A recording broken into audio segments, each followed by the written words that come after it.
That starts with you turn full circle when it's due, and the flame that warms your heart burn with love and hold us when we part. As true beauty grows with time, there's no need to hide the light. As true glances reciprocate, now is the moment worth a lifetime's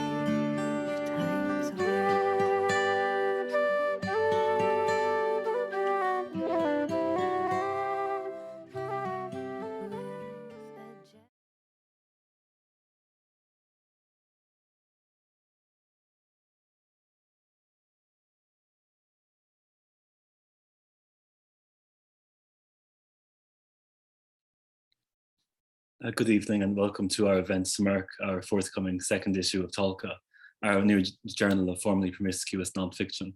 My name is Seán Hayes, one of the 3 founding editors of Tolka. As this is a pre-recorded event, there won't be any audience question and answers at the end, but I do hope you enjoy listening to the work of these 3 exciting writers and what should be some stimulating, enjoyable conversation afterwards. And I hope that you might feel compelled to pre-order our second issue by hitting the buy the book button at the bottom of your screen. We started Tolka in 2020 as a non-fiction journal for writers to express themselves beyond the limits of fixed genres, forms, and subjects. Our tagline of publishing formerly promiscuous non-fiction, which started out as a joke between us, soon took on a life of its own once we announced, but it remains apt and fitting. As critics tie themselves up in knots over how true or biographical a work of fiction is, we don't feel like there's much harm in turning the tables, in fictionalizing or playfully pushing the boundaries of what fiction is or can be.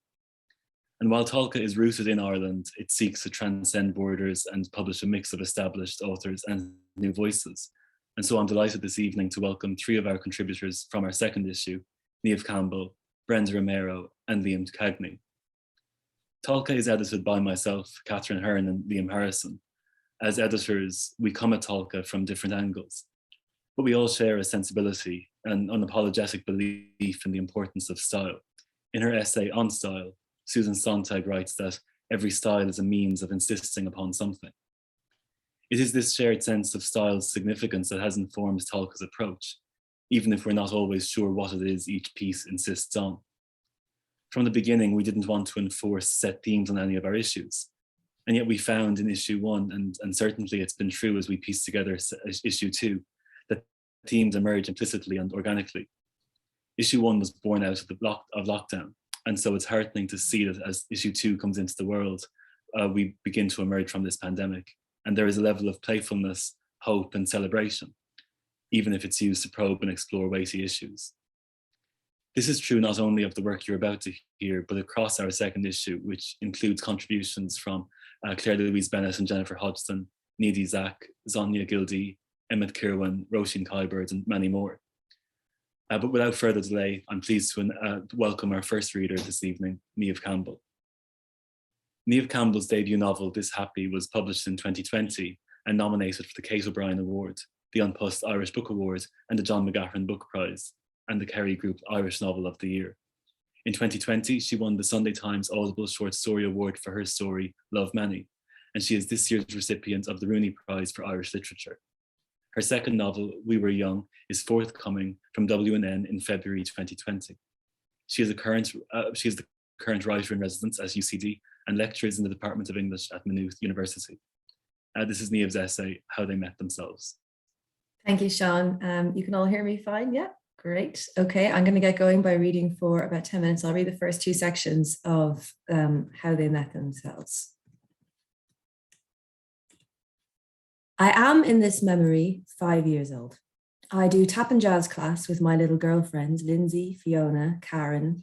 Latterly in Australia, a yoga teacher, last seen stealing boyfriends at the Debs. We return from the hired lodge by the Protestant school, where we dance to the Ugly Duckling, the Good Ship Lollipop, where the air is grainy with dust motes and fragrant of sweet decaying orchard fruit, via the drained mill pond and contained land cataract, known to the small town as the Canal. We do this every week, and the route remains in my memory with strange vividness. On this day, I skip ahead of the group and the mother chaperone to cross a concrete bridge, which, if you run through it, produces a tinny echo not unlike the tup, tup, tup of tap and jazz.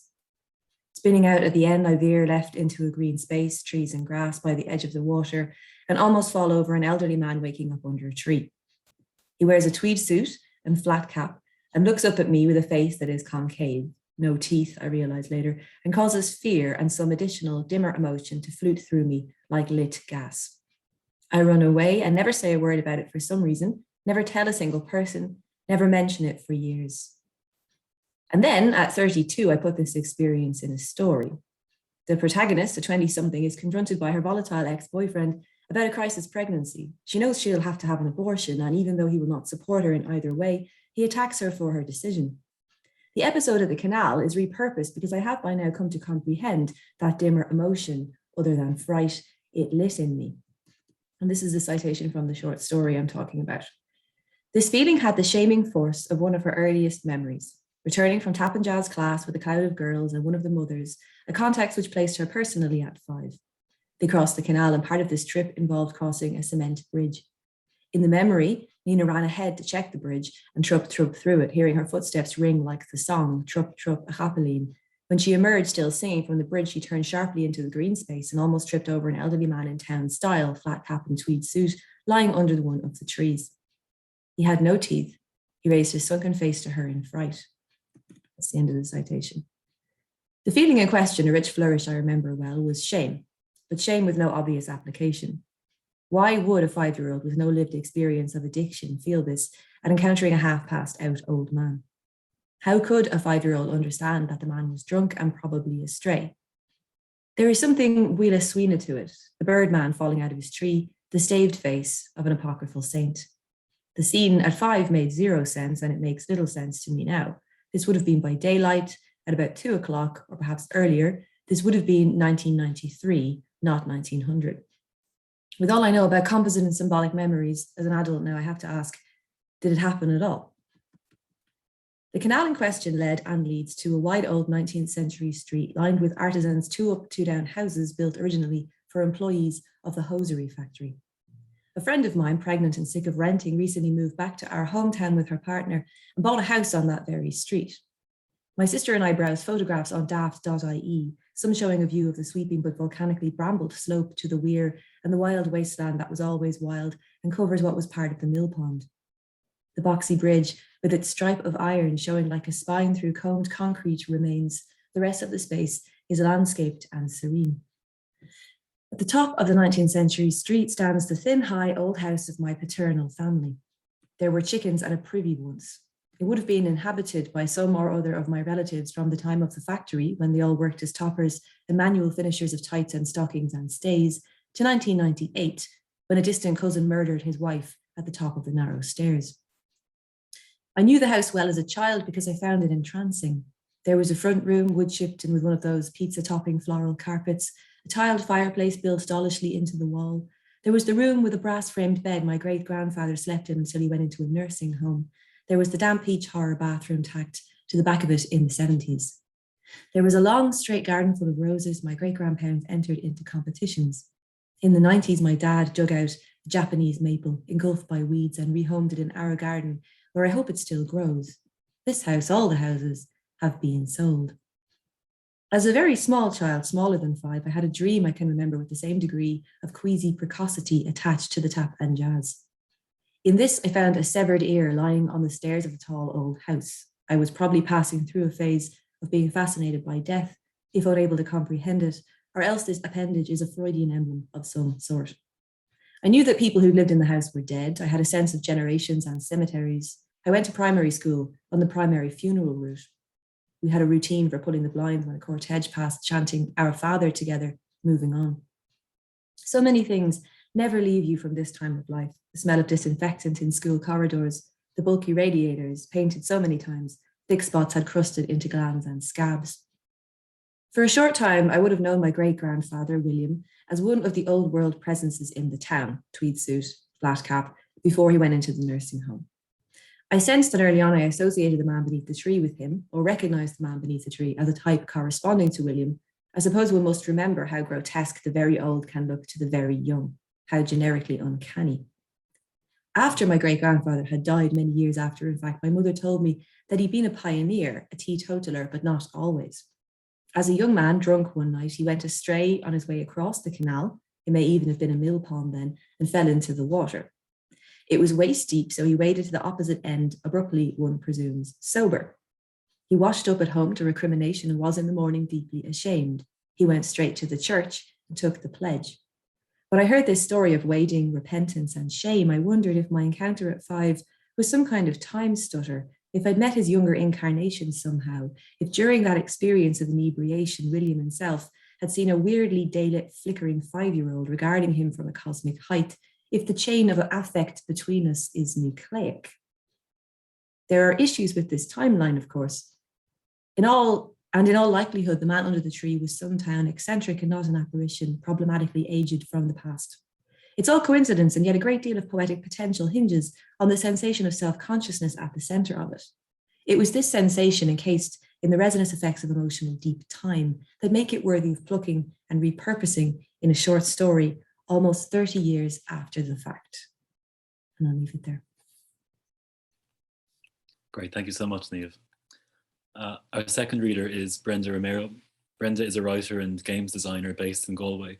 She has written 4 books on game design and published numerous games, both analog and digital. Her current work experiments with the intersection of game form and narrative prose. Brenda is a graduate of NUI Galway's Masters in Creative Writing, and she is now enrolled in Trinity College Dublin in the PhD English programme. She is a member of the Static Caravan Writers Group. Thank you. So I'll start how everybody starts, assuming people can hear me, hoping people can hear me. So likewise, I'm going to read from my piece, Conception. It's a set of board game rules that explores fertility. So I'm going to read, I'll just start reading it, and then at some point we'll start playing it. Okay, so the piece is called Conception. Welcome to Conception. Conception is a 1 to 2 player game in which a player tries to make a baby with the aid of science. Hoping for a successful egg retrieval, the player tries for zygotes, blastocysts, implantation, and, if all goes well in 9 months, you have a baby or 2. What's in the box? Conception has the following components: 1 ovary, 10 follicles, they will be represented by gray tokens, 10 mature eggs, represented by white tokens, 1 right fallopian tube ruined and gone due to an ectopic pregnancy at age 21, 1 left fallopian tube ruined and gone to another ectopic pregnancy at 27, and they took the ovary with it, 1 retroverted uterus, abnormal, 1 penis, optional, 200 to 500 million sperm, overkill really, but average, 1 4-sided die, 1 6-sided die, an indeterminate amount of money, but at least $1,000. Please supply your own. So the next bit shows how the game might be set up were it on a table. So starting the game, take a 4-sided die and roll it, and then look below. So I'll actually read all 4 of these options for all 4 things, so we won't roll the die yet. So if you rolled a 1, you live in Canada. So the procedure is free because you have a full tubal blockage. While you never considered this a bonus, your tube's absolutely shambly state moves you to the front of the infertility line and qualifies you for free treatment. You need $6,000 for the medication, however. You cannot start the game unless you have the money. Were you to roll a 2, you live in Massachusetts, so the procedure is free because the state legislature mandates that all insurance companies that cover birth must also cover infertility treatment for women who need it. This also covers part of your medication. You need $1,000 to pay for the rest. You cannot start the game unless you have the money. Were you to roll a 3, You live in California, so the procedure is expensive. This is a wealthy state and wealthy people live here. Don't like it? Move. And sometimes you think about it because you come from a poor family and you don't feel like you belong. You need $13,000 for the procedure and $6,000 for the medication. Your business is doing well, however, so this is achievable. A family member comes into your life unexpectedly and needs to live with you, so you put it off. This is the end of your game. Were you to roll a 4, you live in Ireland, so the procedure is on sale compared to California. You can afford it. You get the blood work done and you make an appointment with the fertility clinic. He tells you that you're too old, and while you could do it, sure, there's no chance. Nothing would take. Nothing would fertilize. If it did, it wouldn't be viable. He smiles at you and says that he won't charge you for the visit, as if that was even on your mind. You want to re-roll, but the four-sided die is missing. You suspect he took it in lieu of payment. You're not surprised. Maybe you left it there. This is the end of your game. So if you have the money, you can play the game. So playing the game. She who cares the most goes first. Technically, the second player doesn't need to be here, and often he's not. Conception is broken down into 6 quests, each of which is displayed on the game board. So we'll skip to the first one. So needles and ovaries is the first one. Many women, most women, mature 1 egg per month, but not you. You have 1 ovary left, so probably mature 1 egg every other month. The doctors give you medication which overstimulates your lone ovary. Hopefully, you will get a lot of follicles. Take the 6-sided die and roll it, then look below. So let's see. Liam, do you want to pick a number 1 to 6? 5. All right, 5 it is. It's late 2003. You're in Springfield, Massachusetts. You bring your file with you from the last ovarian stimulation in Ottawa, and they put you on the same cocktail of fertility drugs. This time, you get 3 follicles. You're disappointed. The nurse says it only takes 1, and you try to be cheerful about this. You've spent too much time on spreadsheets as a game designer, however, and so you figure the exact odds of success in your head before the smile even fades from her face. Take 3 gray follicle tokens. So now, because you were successful in that step, we actually get to go to the next step. So you're ready for egg retrieval. We'll move on to the next step. So getting the eggs. An appointment is made for egg retrieval. 6 hours before, and not a minute too late, you inject the drug that's designed to mature the eggs in their little follicles. You can see them on the ultrasound like black spots on a snowball. Take the 6-sided die and roll it, and then look below. Neef, do you want to pick a number 1 to 6? 5. Okay, another 5. You're in Springfield, Massachusetts. This is your 3rd go at egg retrieval.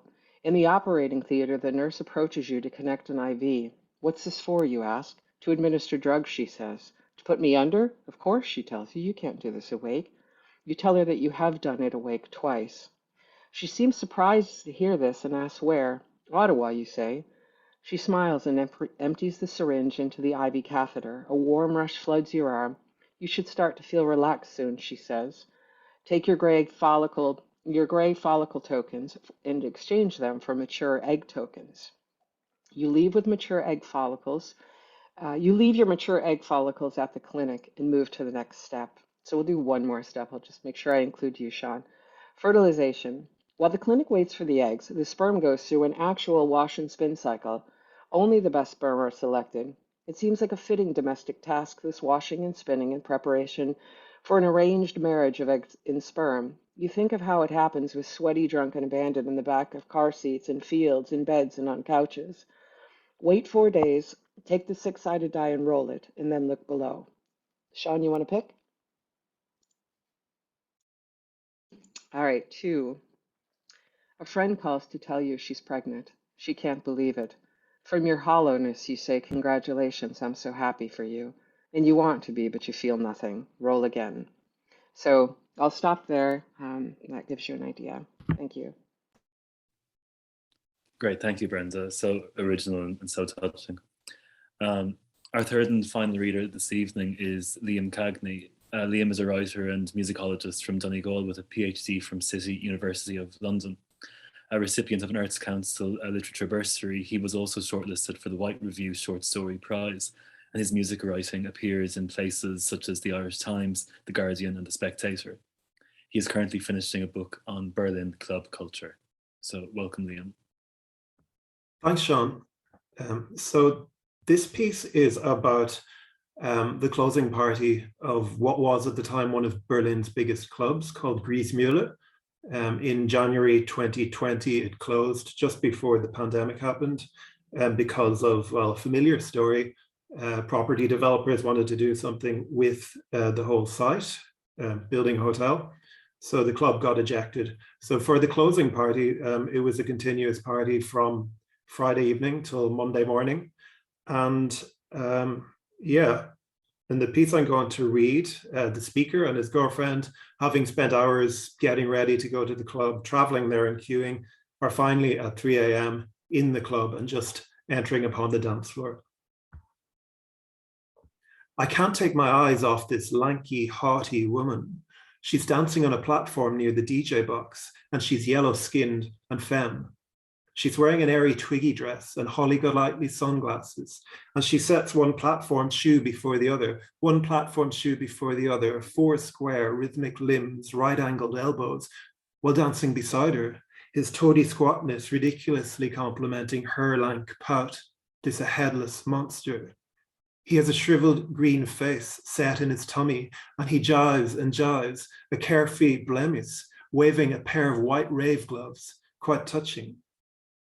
Below the disco femme and the monster, there's a gay couple in the early stages of an encounter. A smiling boy in a string vest and blue shorts reaches one arm towards the older bearded man's crotch. Then, out of nowhere, the boy's arm merges with the bearded man's penis. Their joint penis arm extends, a writhing trunk, a rippling waveform, an autonomous third entity in time to the music. And here, hand in hand, stumbles space age Indrani and Harlequin me, half mad, as my little smiling amulet, complicious, dangles from my neck. The party is called Cocktail d'Amour.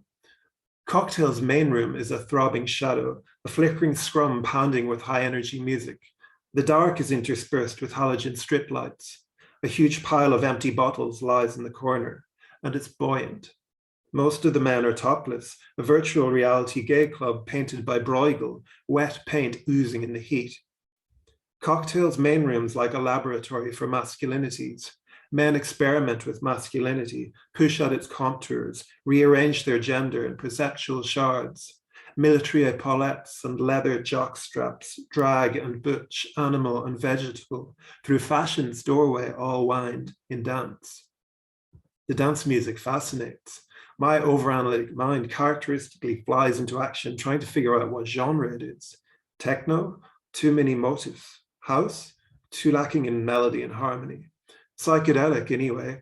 Hybrid, the sonic correlative of the paint on my cheeks, of the necklace's geometrical relationship with Indrani's left shoe multiplied by the hour of the o'clock it is, divided by the inverse square root of my heartbeat's BPM. But wait, that's screaming, is it? Yes, suicide. Alan Vega mixed over those beats, so surprising and unsettling. I tug at Indrani's warm hand and we slip through the ranks down to the back of the room. From the ceiling, angry orange lichen droops and blue bananas grow. Two men embrace in high-vis vests. Viscid like glue, a membrane of an enormous eyelid unfurls across the ceiling for several meters, a biomorphic banner ebbing towards that teeming pile of empty glass beer bottles underneath the speakers, glinting in the flashing disco lights like an insect's compound eye. Now before me, there's a punk with blue skin and a green mohawk. His single head is multiplied into 3 heads, and each head is stacked upon the other. The blue punk leaps into the air, 3 mouths agape, and in his topmost head's mouth I now see this blue freak catches wonderfully a dazzling pink laser beam that's shooting from a huge bust in the corner, a statue of a green-skinned bearded bear. It's like a sauna, Indrani says, disrobing her silver dress. Dizzy and sweating, I hang its flying saucer sheen over some exposed piping on the back wall as drops of cold water drip on me from a ceiling crack. Much better, she smiles. At the top of the room, flashing red and blue lights trace broken geometries. Past them flies a huge pair of hairy balls. The balls are autonomous from any phallus and body. The airborne balls shoot out billowing dry ice on the dancers below, a cordial emission. Happy birthday, baby, Indrani's smirking blue lips mouth as, her hand clasping my gloved fingers, my eyes flick open. Two green femme cone-headed aliens are beside her, conjoined twins in yellow lace knickers, pulling me through the darkness towards her bra and jeweled bindi. Indrani presses my waist against hers, and I feel her warmth. And in my skimpy shorts through which she so crudely groped me earlier, I feel myself getting hard. Happily, my white face and lipstick aren't a turn-off. Happily, she's forgotten. Languorously kissing Indrani's warm blue lips under the bellowing speaker, I disappear out of my body through her mouth. At the back of this teeming, squirming dance floor, sluiced altogether from existence, vanishing in stars and nebulae, disappearing in comets through our bodily congruence, which I've so much missed this mentally ill winter, disappearing from my white face, my red and black painted lips and red headpiece, until brought back to myself again through a hard object under my shoe, I realize Indrani's not here. I'm standing on a man's foot, and in dumb apology, I gesture to his scowling boyfriend as in a pantomime. Great, thank you very much, Liam. So I hope that our three contributors, Niamh, Brenda and Liam, have given you just a taste of what's to come in Tolka's second issue, and I hope you're now compelled to pre-order your copy by clicking the link below. Thank you so much for all your readings. So just, yeah, some questions that came up as we were putting together this issue. While reading all three of your pieces, even though they're all to an extent essayistic, but their forms are quite different. Brenda, yours obviously takes the form of a board game instruction manual. Niamh, you're blending nonfiction with some of your fiction, and Liam, your work comprises both personal writing and in further parts of the essay, cultural commentary or criticism. I'm just wondering, how much did form play on your mind as you wrote these pieces, and how does that inform your approach? I could take a go at this. For me, in writing this piece, I wanted to write something about infertility and about the struggle, the excitement, the disappointment, the uncertainty, the fallibility, the starts and the stops that are involved in trying to become pregnant by medical means. And no form that I was aware of or that I'd worked in when I was thinking about writing something about it, nothing really worked. And then I hadn't at that point thought about putting it in game form, but moving it over to what my day job is, so to speak, and writing, just using a set of board game rules to say, just to point out, because it is fallible and it is ridiculously random when you're going through it. So the game rule form and playing a game, the starts and stops of that, you had a bad roll, that ended up creating a much more structured piece that carried the feeling, that allowed me a much better take on the experience than if I had just written it in standard prose. So it was critical. I don't know that I could have written the piece. I don't know that I could have conveyed the things I was hoping to convey in a form other than board game rules. I mean, I'm sure I could have, but this form worked really, really well. And yeah, Brendan, that was actually just one of another question that came up, obviously, before turning your hand to writing. You were and are a successful, respected games designer, and the influence is clear on your essay. So I'm wondering, is that experience, obviously, is that how you kind of can see the world, or do you see, the world as having various choices, decisions, paths to go down? You spoke there about just the randomness of that experience. Yes, I mean, I've been a game designer since I was a kid at this point. I made my first game at 5. So I think it's normal for me to see the world in terms of systems and reactions to those systems. So putting writing, using the forms that I'm familiar with in the different modes that we might use in traditional game design, and bringing that together with narrative is playful and fun for me. It also feels quite exploratory, because I don't know why anybody would write a board game about infertility, but but it did seem to be the best way to do it for me. So it feels quite natural.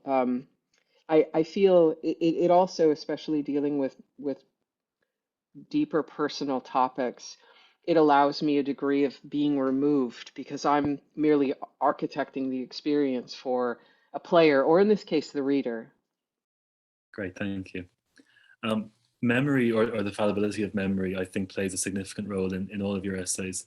Niamh, your essay begins with a memory of encountering an elderly, likely drunk man under a tree when you were 5 years old, and you probe the lasting impression that made on you. Liam, you might more closely identify with that drunken man rather than with Niamh's narrator in the essay, but in your essay, memories shape-shift, and you flag that at one point upon entering the club, your memory becomes sketchy. We're not sure whether what's happening is really taking place or not. And Brenda, if one was to play your board game, which of course many women do every day, there is the underlying threat, I think, that you're forced to relive your memories again and again. So I wondered if any of you would be willing to share some thoughts on that in your work. I would be. This essay kind of originally came off a keynote I was going to make at Trinity and explaining, because the one thing I'm asked a lot about my novel is how much of it is true or is it based on life, and it's kind of like nosy questions people ask. So I decided that I would talk about something in it that is based on life, but was completely not very interesting really in terms of like prurient interest in my sex life. So this memory that I have always had for many years, and I only revisited it at a Halloween party about a year ago, and realized that there was all this kind of weird sort of accordion of possible interpretations coming out of it. But all my writing is informed by memory because I just experience my own memory as having what I call it emotional deep time. And that is like shots of images or things or places or rooms that the significance, the narrative or logical significance of which has been lost or gone, or I don't understand why they're so vivid. There's no reason for them. But I bring them up in my fiction and put them there over and over again as little touchstones because they're like breadcrumbs or something, but I don't really know where they're leading or what it means. So in particular, that house that my paternal family lived in for a long, long time it's in this happy as well. And the old man is in Responsibilities, the short story.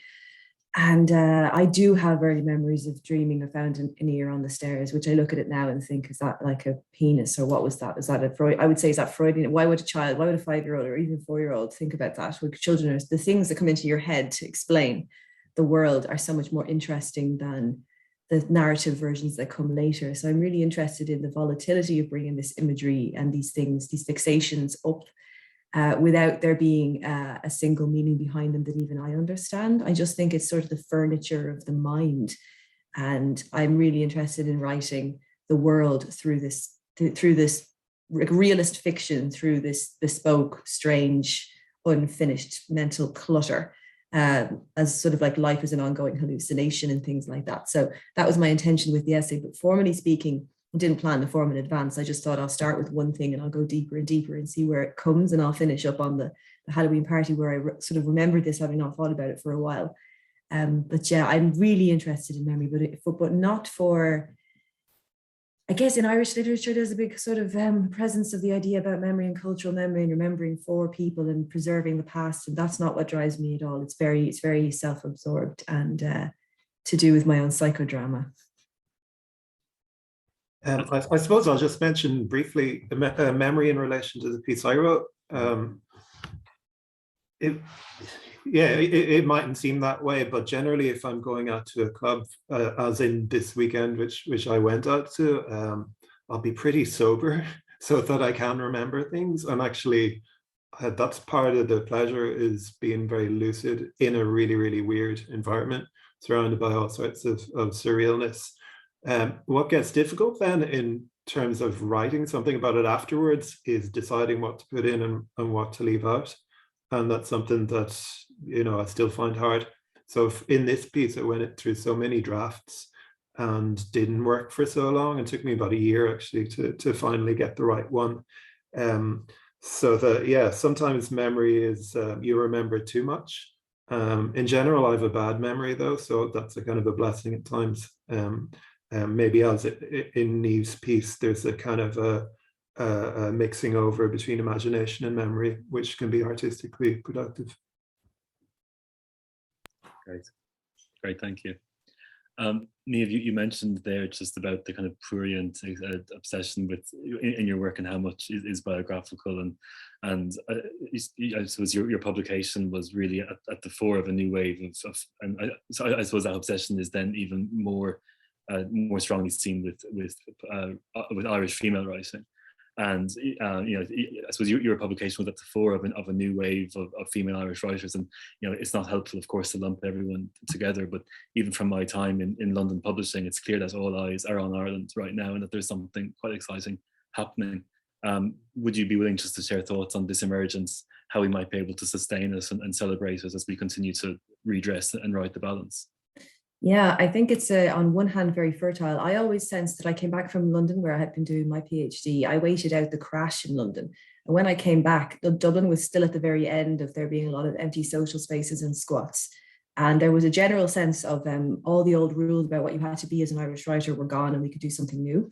And then completely separately, Sally Rooney happened. So there was a simultaneously like lucrative Ireland and experimental Ireland. And that felt like a gift, like a piece of grace for me, because I could do what I wanted.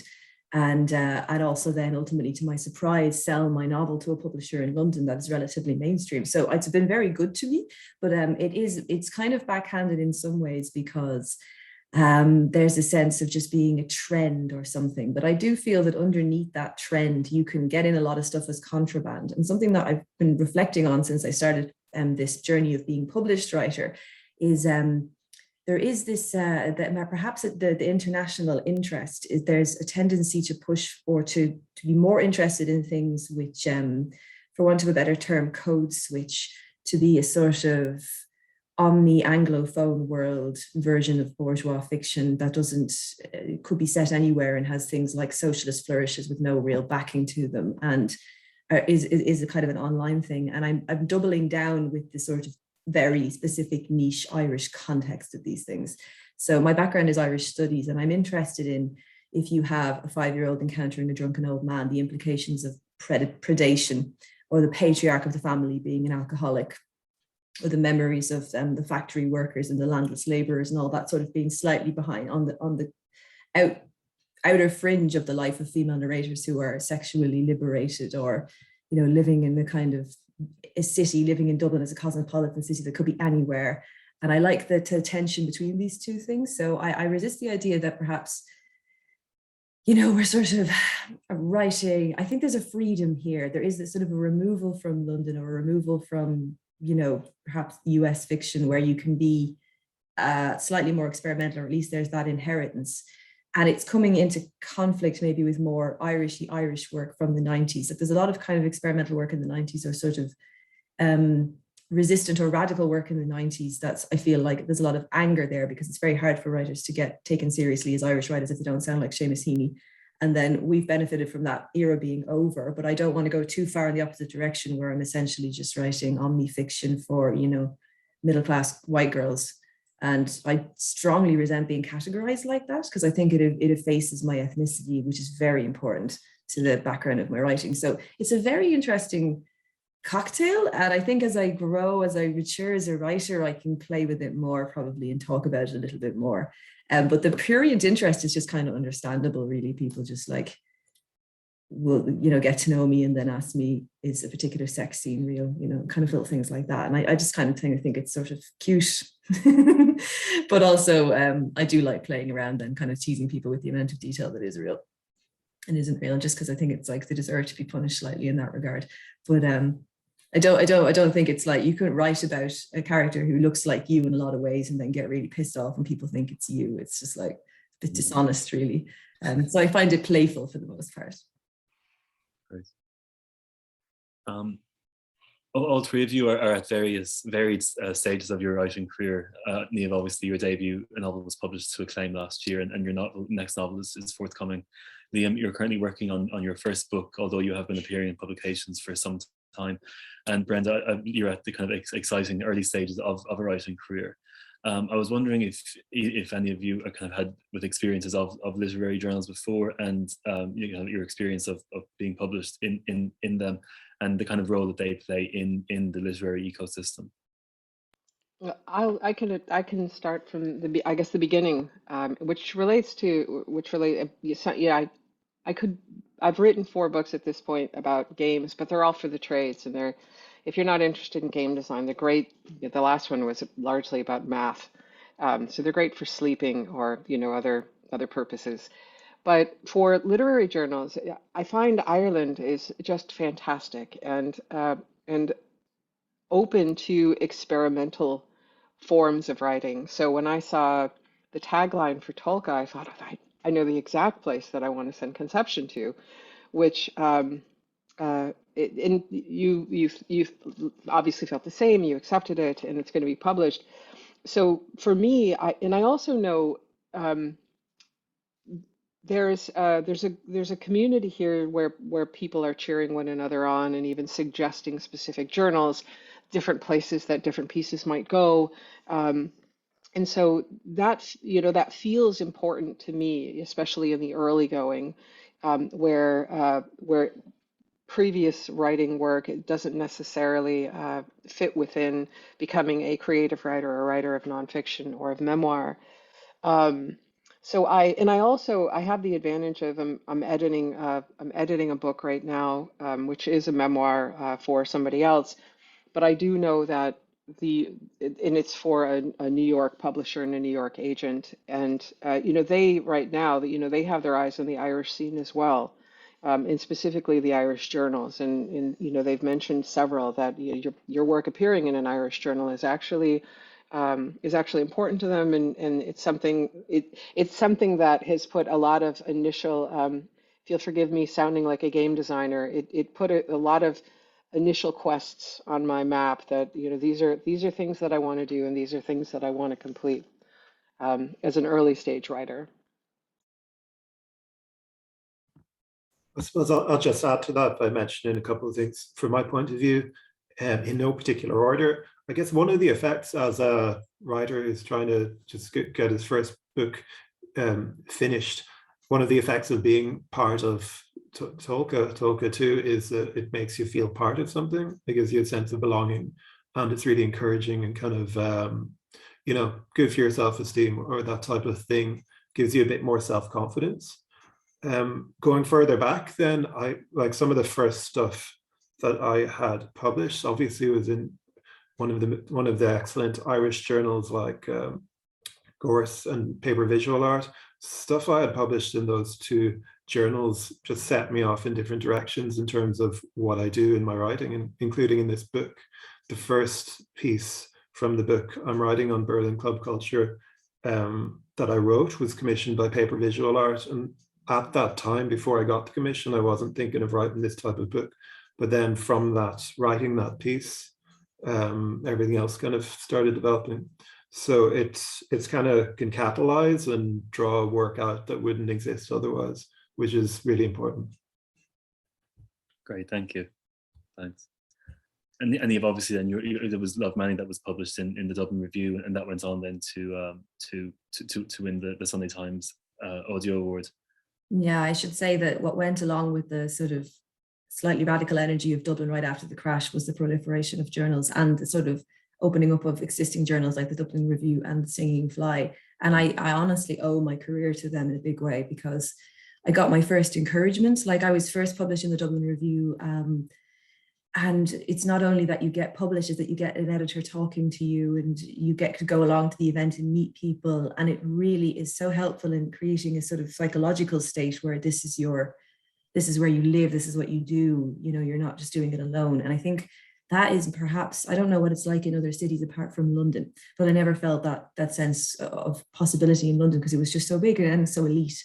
Whereas here it was, you could cycle your bike down to the pub and drink mineral water and you could meet editors and heroes and you could just feel that you're part of something. And it's very fortunate that this energy was taken, I think, very much after the crash. Actually, I just firmly believe there was this sense of people who didn't really have any jobs to go to doing something more colorful. And things have changed a bit now, but they're still going. Like the fact that Tolka, like there's new journals still coming out is just so, it's really exciting. Yeah, I think it's a big part of why there's a moment happening here at all.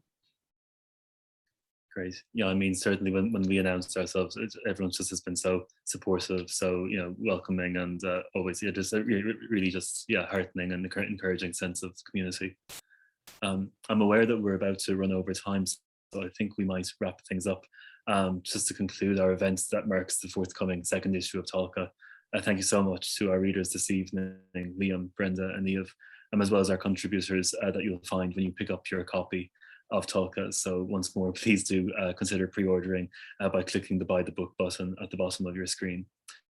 Just to say thanks so much to the organisers of the Dingle Literary Festival for inviting us to take part, and especially to Sheila O'Reilly, who's been such a champion of ours from the very beginning. Thank you also to the Arts Council for their ongoing support, and without whom much of our work wouldn't be possible. I'd like to remind you that the next online event is at 7:30 this evening, which is the launch of the liminal Notes on Life, Race and Direct Provision. So please do stick around for that important publication. Thank you.